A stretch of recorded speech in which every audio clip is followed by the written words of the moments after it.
It's CSB TV's Rewind. You're watching CSB TV Rewind. Coming up, Garth Pettersen from Writer to Writer interviews. What inspired you to write and publish books? When I was a kid, I won an essay contest when I was 11. It was $100, and I like the attention. I like the feeling of succeeding at something, and it was in writing that I could do it. So I sort of had a dream since then. I always wanted to be a writer. So when I retired, I had the time to kind of look into it and develop the craft. And here I am. Cool. So the book that we are featuring, remind me the title of it? Yeah, The Cold Hearth? Yes. That's the second or third book of a series, correct? Yes, third book of a series I call the Atheling Chronicles. Atheling is an old Anglo-Saxon term meaning throne-worthy. So an atheling was somebody who was in line for the throne, or, you know, what we'd call a prince or whatever like that. But yeah. So The Cold Hearth is the third one, and the protagonist is a man known as Harold Harefoot, like the rabbit, right? Not hairy feet like hobbits, but Okay. And not much is known about him in history. So I give him a character, and my research, I researched quite a bit, and there's very little information about him, but the texts that were written shortly after his death were written by one of his enemies. So I give him the benefit of the doubt and make him a more noble person than history has remembered him as. Coming up next is Riggs Eckelberry, who I interviewed on Gold Mind. But first, let's go to The Show Must Go On with Steve Foster.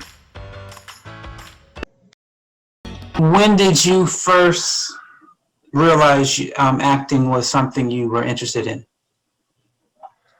It kind of came over time. I used to be way more of a background person. I did, the technical behind the scenes and stage crew stuff like that.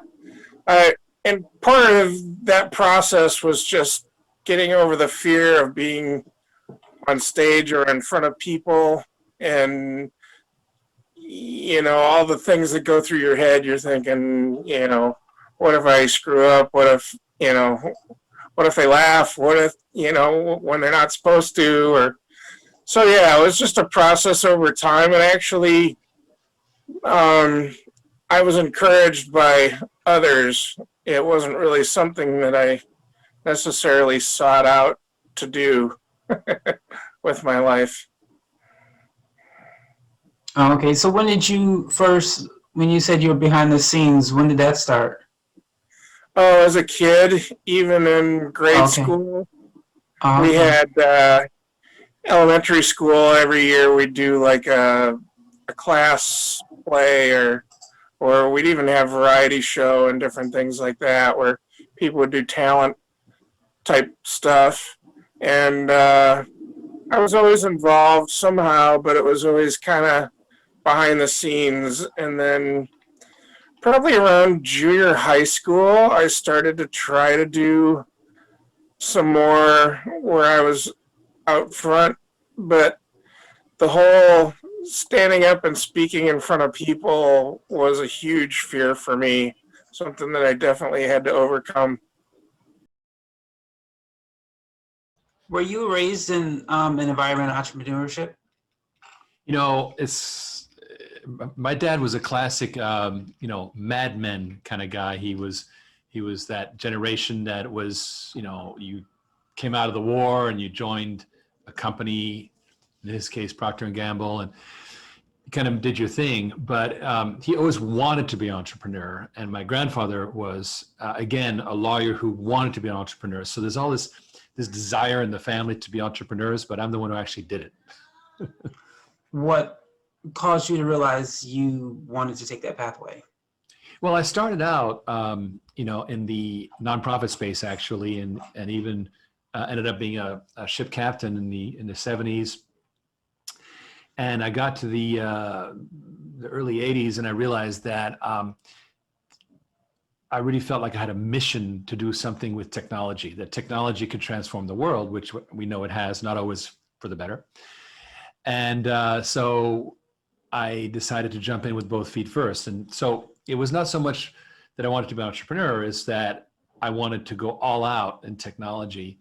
And I'm the kind of guy that will just, jump in and then go, well, wait a minute, is the water deep enough, right? What was your first challenge that you came across starting the road of entrepreneurship? By far, the worst one was capital. I got myself way deep in Manhattan with like 12 people on payroll and cash flowing the whole business. I was doing computerizing companies in Manhattan.